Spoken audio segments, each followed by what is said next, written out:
नमस्कार, स्वागत है आपका बड़ी खबर में। मैं हूं आपके साथ हिमानी कटारिया। बुलेटिन की शुरुआत करेंगे बड़ी खबरों के साथ। चंडीगढ़ में सीएम मनोहर लाल ने अखंड भारत यात्रा को हरी झंडी दिखाई है। वहीं सीएम मनोहर लाल ने प्रेस कॉन्फ्रेंस कर कहा कि इंडियन मीडिया सेंटर की तरफ से यह यात्रा करवाई जा रही है, जिसमें 131 बेटियों ने हिस्सा लिया है। साथ ही कहा कि यात्रा के जरिए समाज जागरण का संदेश दिया जाता है। इसके अलावा सीएम मनोहर लाल ने कहा कि 18 अप्रैल को सोनीपत में अखंड भारत यात्रा समाप्त होगी।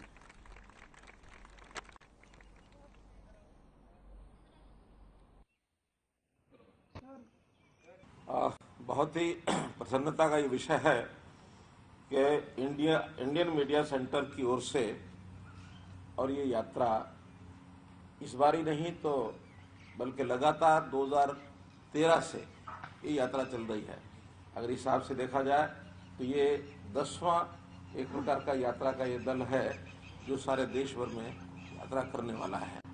और ये भी अच्छी बात है कि हर बार इस यात्रा के माध्यम से कोई ना कोई समाज जागरण का कोई एक संदेश ये भी दिया जाता है। इस बार का थीम एक भारत श्रेष्ठ भारत की भावना के अंतर्गत अखंड भारत संदेश यात्रा ये जो रखा गया है, मैं इसके लिए आप सबको बहुत बहुत बधाई, बहुत बहुत शुभकामना देता हूँ।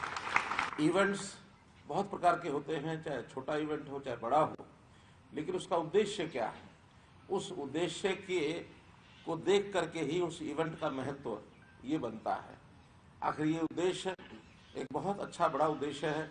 मुझे भी अच्छा लग रहा है कि पिछली 10 यात्रा यानी आज से मिलाकर के 10वीं यात्रा है। इसमें से 2 या 3 यात्राओं में पहले भी मुझे आपके साथ एक प्रकार से थोड़ा समय बिताने का जो अवसर मिला, वो लगातार यादें भरी हुई हैं। और इसी प्रकार से आप जीवन में सफलता प्राप्त करते रहें, नए संदेश देते रहें। इन्हीं शुभकामनाओं के साथ आपकी यात्रा की शुभ यात्रा की मंगल कामना करते हुए बहुत बहुत। तो दिल्ली समेत उत्तर भारत के राज्यों में भीषण गर्मी का प्रकोप जारी है। दिल्ली में बीते कई दिनों से दिन के समय औसतन तापमान 40 डिग्री सेल्सियस के ऊपर बना हुआ है। वहीं हरियाणा और पंजाब से लेकर राजस्थान और गुजरात तक लोग भीषण गर्मी से परेशान हैं। वहीं भारत मौसम विज्ञान विभाग के मुताबिक दिल्ली में आज हीट वेव के बीच अधिकतम तापमान 42 डिग्री जबकि न्यूनतम तापमान 23 डिग्री सेल्सियस रहने का अनुमान है। इसके अलावा 13 अप्रैल को भी हीट वेव से राहत नहीं मिलेगी। हालांकि इसके बाद 14 अप्रैल से लू का प्रकोप कम होगा, लेकिन तापमान में खास कमी नहीं आने से गर्मी का सितम जारी रहेगा। उत्तर भारत में गर्मी का कहर लगातार देखने को मिल रहा है।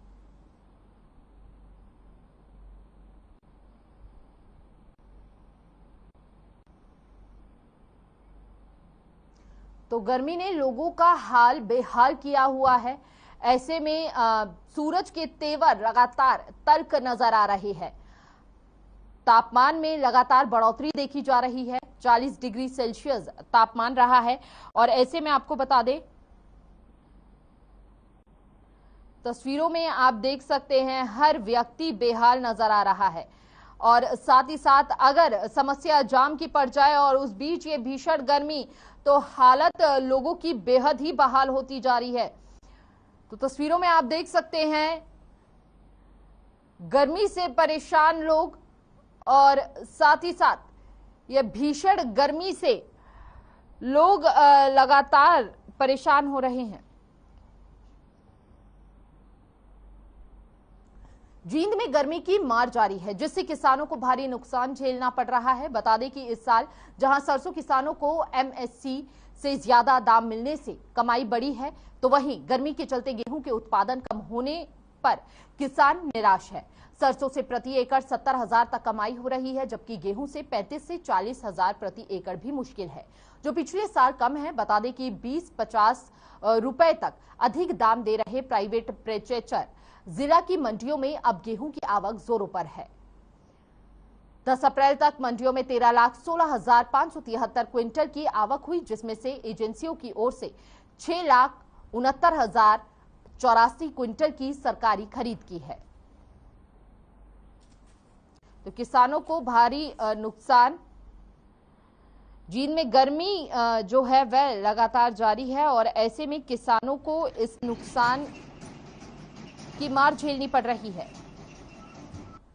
गेहूं की फसल है, उसको नियमित रूप से सर्दी की और पानी की आवश्यकता होती है। तो इस बार जैसा आपको भी पता है कि मौसम जो है अब की बार बहुत पहले से ही गर्मी का आगाज हो गया है, जिसके कारण जो है गेहूं को वो तापमान, वो माहौल नहीं मिल पाया जिसके कारण वो पूरी तरीके से पनप सके।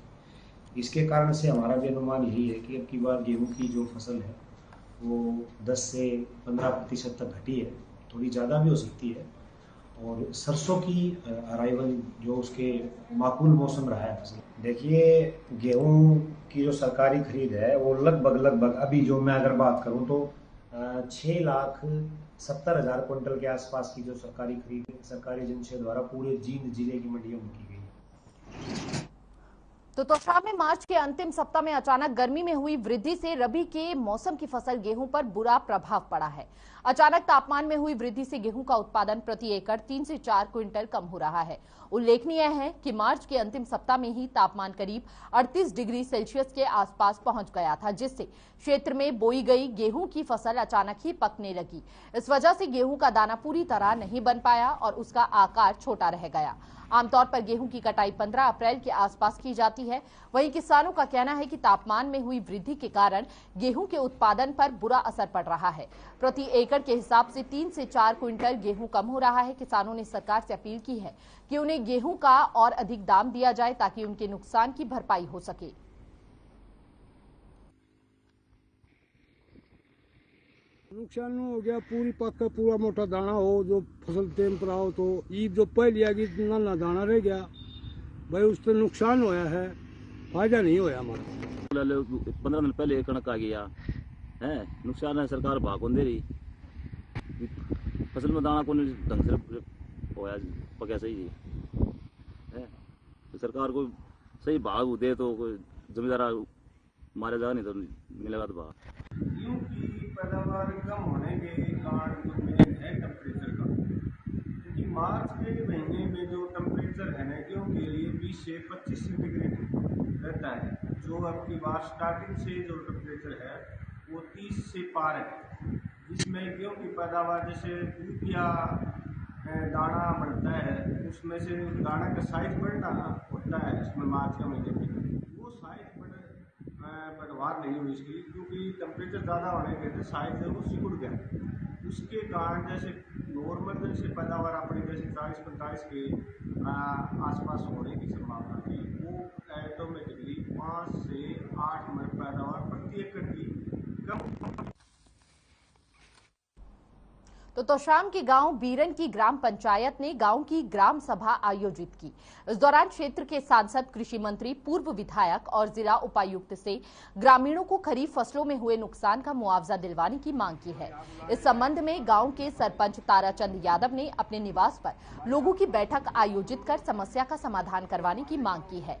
गाँव के वर्तमान सरपंच ने उपस्थित लोगों को संबोधित करते हुए कहा कि गांव बीरन के आसपास के सभी गांवों में फसलों में हुए नुकसान के मुआवजे देने की प्रक्रिया चल रही है। वहीं सरकार ने भी खरीफ फसलों में नुकसान का मुआवजा देने की घोषणा कर दी है।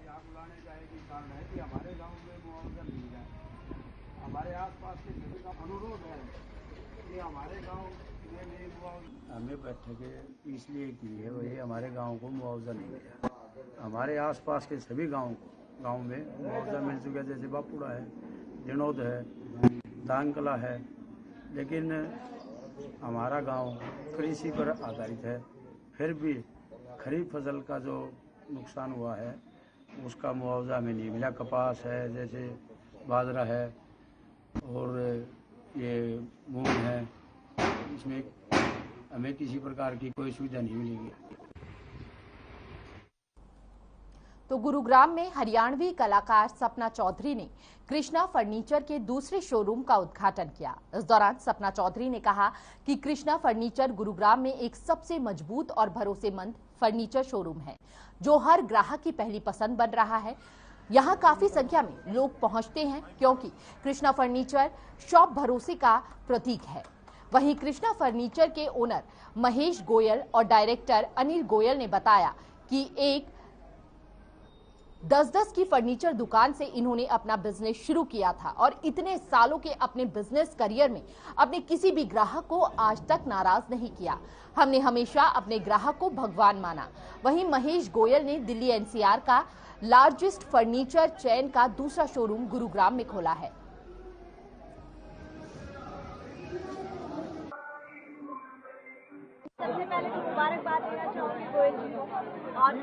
हूँ कि भगवान अगले 1 साल में इनके 10 ऐसे ही लार्जेस्ट शोरूम और खुलवाए, 10 के 10 की ओपनिंग मैं करूँ। यहाँ वैरायटी बहुत ज्यादा है और इतना बड़ा शोरूम है, तो आपको क्या पसंद आया? नहीं, एक्चुअली में वैरायटी बहुत ज्यादा है। देखिए, कई जगह ऐसी होती है जहाँ कहने की और बातें होती हैं, लेकिन जब हम देखने जाते हैं वो चीजें हमें नहीं मिलती। लेकिन यहाँ पे मैंने ये चीज देखी, जो मैंने पढ़ा था, जो मैंने देखा था लिखा हुआ, ये वैसा ही है। ये सही में लार्जेस्ट शोरूम है।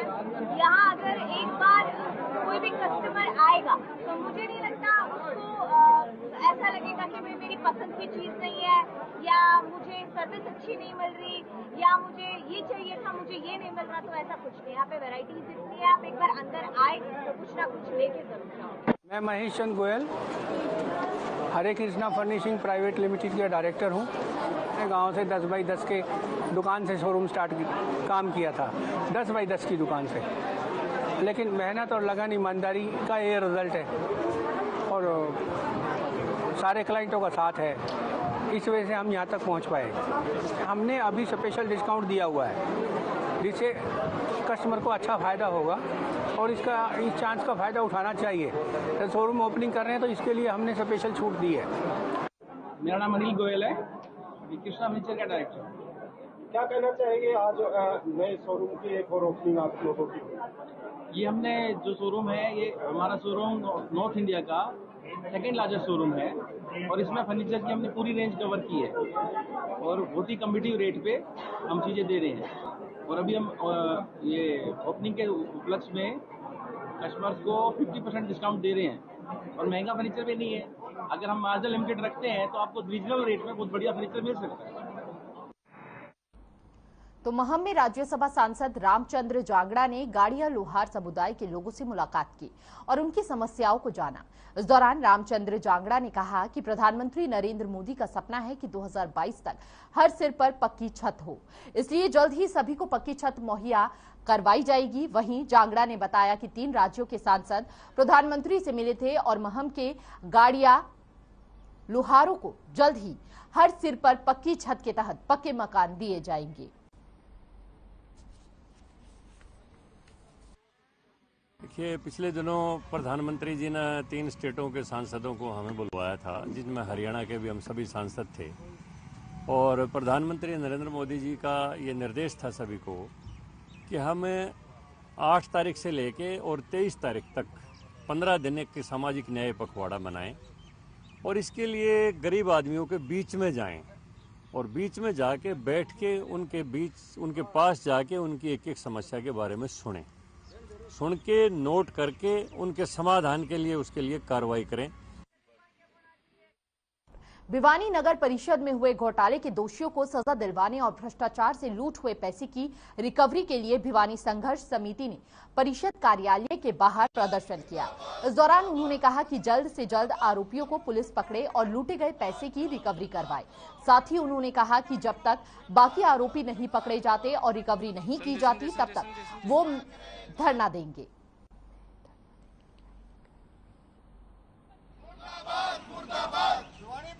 तो अर्धनग्न होकर यह प्रदर्शन किया गया। परिषद कार्यालय के बाहर यह प्रदर्शन किया गया तमाम मांगों को लेकर, और कहा गया है कि जब तक मांगों को पूरा नहीं किया जाता यह प्रदर्शन यूं ही जारी रहेगा, और साथ ही साथ इससे भी ज्यादा उग्र प्रदर्शन करने की यहां पर चेतावनी दी गई इन लोगों द्वारा।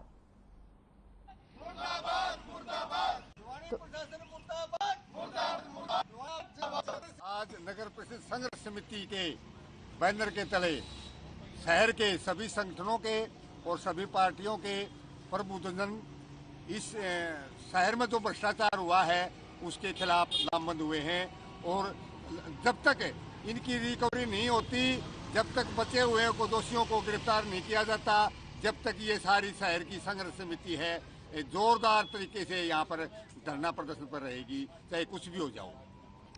मुर्दाबाद मुर्दाबाद, भिवानी प्रशासन मुर्दाबाद मुर्दाबाद। तो नारनौंद में बिजली निगम के अनुबंधित कर्मचारियों ने अपनी मांगों को लेकर धरना प्रदर्शन किया और निगम अधिकारियों के खिलाफ जमकर नारेबाजी की, लेकिन विरोध प्रदर्शन के बावजूद भी अधिकारी कोई सुनवाई नहीं कर रहे हैं।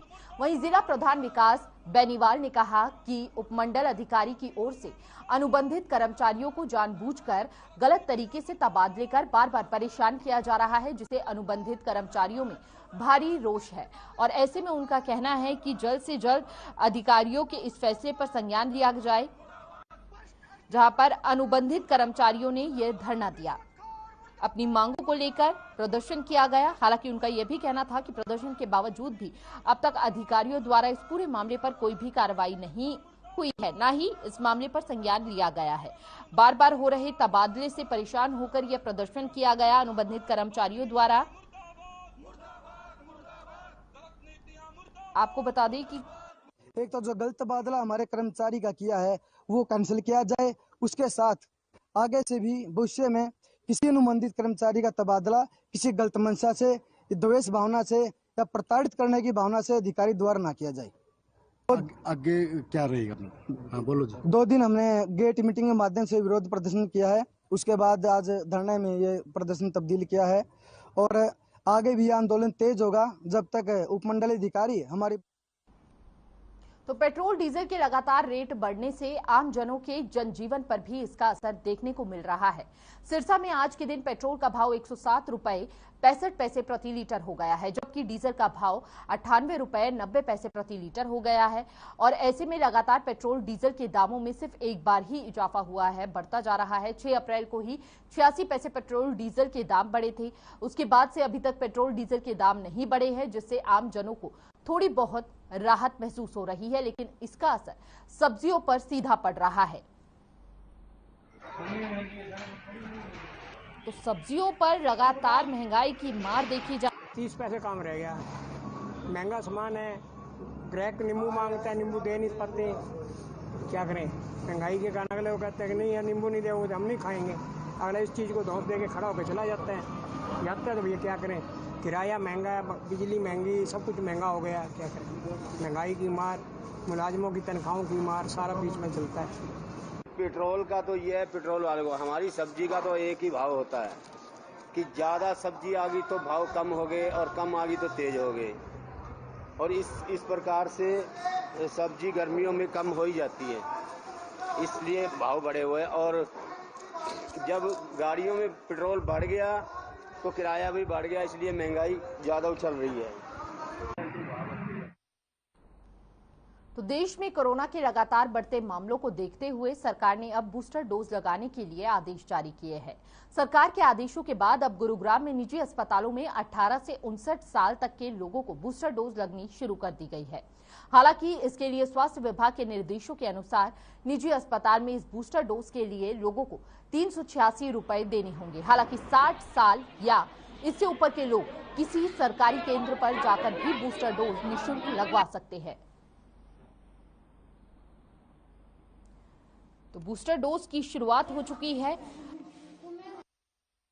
ये बूस्टर डोज पहले 60 प्लस से ऊपर यानी जिनको कहूँ वरिष्ठ नागरिक थे उनको लग रही थी, और 10 अप्रैल से भारत और हरियाणा सरकार के दिशा निर्देश के अनुसार 18 साल से ऊपर जितने भी लोग हैं उनको बूस्टर डोज अलाउ कर दी गई है। और ये बूस्टर डोज जो है 18 से 59 के बीच में या 18 से अप टू 60 ईयर्स में कहूँ, ये सिर्फ अभी प्राइवेट CVC यानी प्राइवेट वैक्सीनेशन सेंटर्स पर लगेगी, जबकि सरकारी केंद्रों पर 60 साल से ज़्यादा या फ्रंटलाइन वर्कर्स जो हैं या हेल्थ केयर वर्कर्स हैं उनको बूस्टर डोज लगेगी। सरकारी केंद्र पर 60 साल से ज़्यादा लोगों को जो है बूस्टर डोज वो फ्री ऑफ कॉस्ट लगेगी। लेकिन 18 से 59 के बीच में जिन लोगों को बूस्टर डोज लगनी है या लेनी है वो जैसा मैंने बताया प्राइवेट CVC पर ही लगेगी, और वहाँ पर आपको इसके लिए चाहे आप क्योंकि भारत में 2 ही वैक्सीन बेसिकली उपलब्ध रही हैं, कोविशील्ड और कोवैक्सीन, इन दोनों के रेट भारत सरकार की तरफ से निर्धारित कर दिए गए हैं। और ये रेट जो है 225 रुपये प्लस GST के साथ मिलाने के बाद और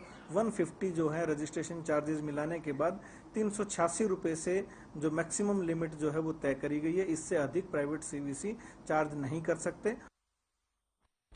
चलिए खबरों में आगे बढ़ेंगे। झज्जर के गांव खेड़ी खुमार के पास बीती रात सड़क हादसा हो गया, जिसमें एक महिला रेनू की मौत हो गई, जबकि एक युवक गंभीर रूप से घायल हो गया।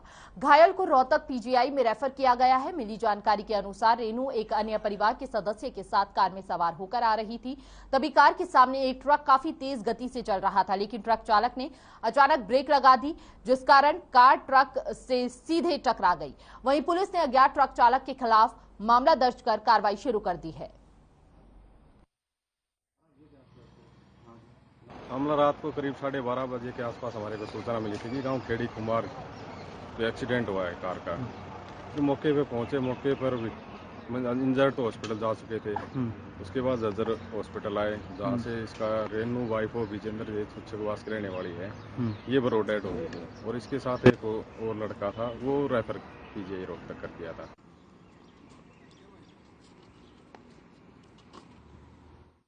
तो हिसार में राजगुरु मार्केट में राम चाट भंडार और 3 दुकानों पर शॉर्ट सर्किट से आग लग गई और आग में लगभग 2 करोड़ रुपए का नुकसान हो गया। इस दौरान एक युवक की मौके पर ही मौत हो गई। वहीं अखिल भारतीय व्यापार मंडल के राष्ट्रीय मुख्य महासचिव बजरंग गर्ग ने इस पर गंभीर चिंता प्रकट की है। गर्ग ने कहा कि बिजली विभाग की ओर से शहर में लगातार कई दिनों से बिजली की सप्लाई कम करने और बिजली बार बार कम ज्यादा करने पर दुकान में आग लगने का अंदेशा जताया जा रहा है। सरकार बिजली के शॉर्ट सर्किट होने की जांच करके दोषी अधिकारियों के खिलाफ सख्त कार्रवाई करनी चाहिए और सरकार को व्यापारियों की नुकसान की भरपाई करनी चाहिए। तो तस्वीरों में आप हालत देख सकते हैं। राम चाट तो उसके साथ लगती 3 दुकानों में बिजली शॉर्ट सर्किट होने के कारण दुकानों में आग लग गई, जिसमें करोड़ों रुपए का नुकसान आग लगने से हुआ है। यहाँ तक कि एक व्यक्ति भी इस अग्निकांड के अंदर जल के मर गया। मेरी हरियाणा सरकार से मांग है, जो दुकान के अंदर आग लगने से करोड़ों रुपए का नुकसान हुआ उसका मुआवजा सरकार को देना चाहिए। उसके साथ साथ जो एक मजदूर इसके अंदर मरा है, कम से कम 50 लाख रुपए उस मृत परिवार को मिलना चाहिए। एक सरकारी नौकरी भी उस मृत परिवार। देश में कोरोना की रफ्तार पर ब्रेक लगता नजर आ रहा है, जिसके चलते एक दिन में 1796 कोरोना के नए केस सामने आए हैं और कोरोना के चलते 19 मरीजों की मौत हो गई है, जबकि 946 लोग कोरोना से ठीक हुए हैं। जिसके बाद देश में कोरोना का रिकवरी रेट जो है वह 98.76% हो गया है। बात करें कोरोना के एक्टिव केसों की, तो देश में फिलहाल कोरोना के 10,889 केस एक्टिव है। तो देश में कोरोना के मामलों में लगातार घटत देखी जा रही है। ऐसे में बड़ी राहत की बात है ये, और धीरे धीरे जो लगातार पाबंदियां लगी हुई थी देश में अलग अलग राज्यों में, कई राज्यों ने उन पाबंदियों को भी हटाना शुरू कर दिया है। साथ ही साथ कई राज्यों ने तो मास्क भी अब अनिवार्य नहीं रखा है। अगर किसी भी व्यक्ति का मन है या वो अपनी चॉइस से उस मास्क को पहनना चाहता है तो पहन सकता है, क्योंकि जिस तरह से मामलों में लगातार घटत देखी जा रही है, बड़ी राहत की बात है। न केवल मामलों में घटत है, बल्कि रिकवरी रेट जो है वह लगातार बढ़ता जा रहा है। साथ ही साथ मृत्यु दर जो थी वह बेहद घातक साबित हो रही थी। अगर पूर्व दिनों की बात की जाए तो अब मृत्यु दर में भी लगातार राहत नजर आ रही है।